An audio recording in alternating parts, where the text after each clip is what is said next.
Alright, so let's talk about Weapons. This is easily my most anticipated horror movie of the year. I went in with high hopes. I wanted it to be scary, mysterious, original, and maybe even a little bit disturbing.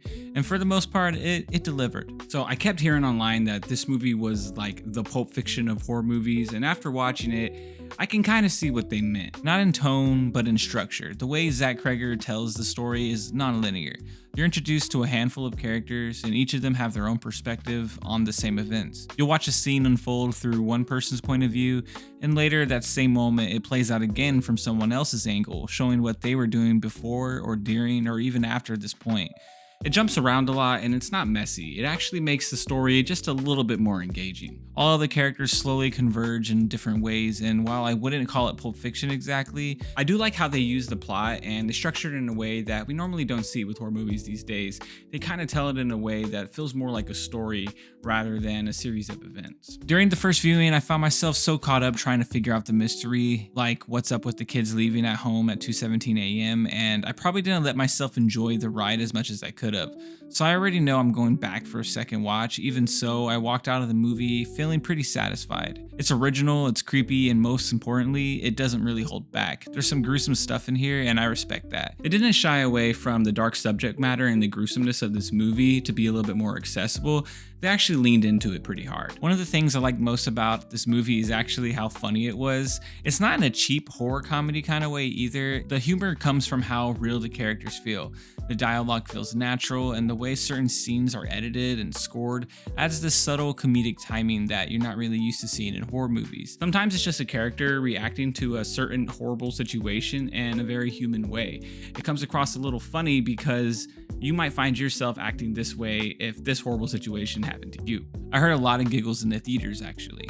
I was laughing too, especially during the scenes near the end. They're pretty demented and somehow also pretty funny. Just based on how the audio kicks in at that perfect moment, it's that kind of humor that creeps in at the edges of your discomfort, and it really works here. The cast did great too. Julia Garner as Justine was pretty strong. Even though her character makes some questionable decisions, they felt justified. Josh Brolin as Archer Graff and Austin Abrams as Anthony.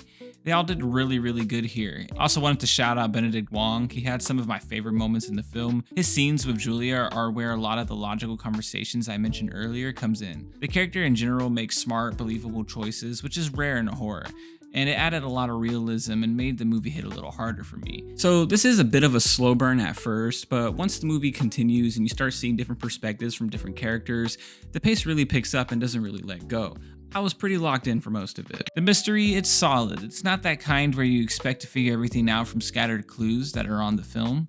It slowly feeds you information, and most of the answers come later in the movie. You don't expect to solve it yourself early on, just sit back and take it all in. Some twist might feel a little obvious by the time they hit, but the payoff still lands, and I liked where the story ended up. That said, I do wish the ending was a little bit more conclusive. I felt like it needed an extra scene or an extra moment to really drive it home.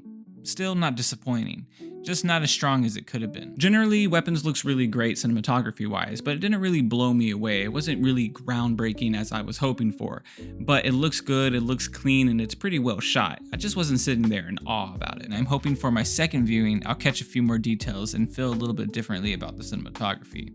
The more and more I think about this movie, the more and more I like it. I keep going back to different moments in my head, different character arcs, creepy scenes, weird editing choices, and it just all worked. I definitely want to see it again because my first experience watching this movie, I think I was overanalyzing a little bit and it took away from some of the fun of just sitting there and letting the story unfold.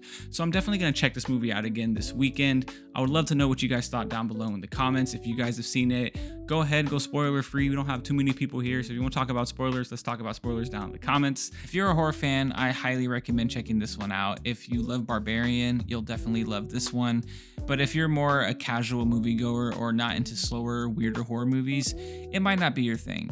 As of now, I'm giving Weapons about an 8.5 out of 10. To get a 9 or 10, I would have needed more standout cinematography and a slightly stronger ending. But as it stands, it's creepy, smart, and funny in the right ways. So yeah, that's my Weapons review, guys. Hope you guys go see it. I definitely recommend it if you're a horror fan. And until next time, deuces.